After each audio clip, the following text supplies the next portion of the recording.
Louis Victor de Broglie. Thus, with every advance in our scientific knowledge, new elements come up, often forcing us to recast our entire picture of physical reality.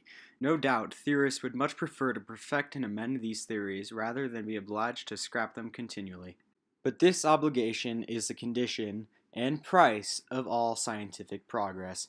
Louis Victor de Broglie.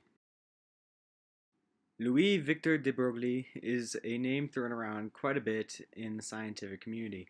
Louis is a physicist and is well deserving of induction because of his work in quantum physics, specifically particles.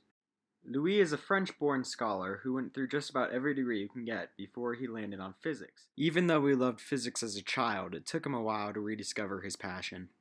So what exactly did Louis do to earn his recognition? Louis knew that light can be regarded as both waves and particles according to earlier findings.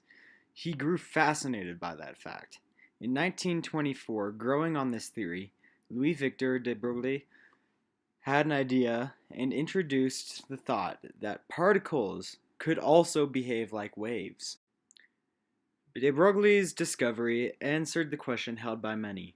The question comes from electrons within an atom. Experiments at this time proved that electrons must be mobile around the nucleus, but calculations had shown that it was impossible for a particle to move this way. That was the issue. They were too narrow-minded. They believed a particle could only move like a particle, and that for some strange reason they were restricted from making such motions. But Louis' new discovery proved that electrons were able to move around the nucleus by acting like waves. This is called wave-particle duality. This suggestion of his was made without even conducting experiments. Louis won the 1929 Nobel Prize for his discovery of the wave nature of electrons.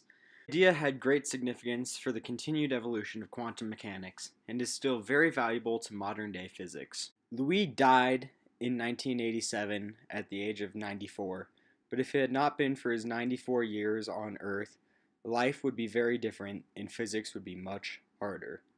That is why Louis is the perfect candidate for the Dead Physicists Society.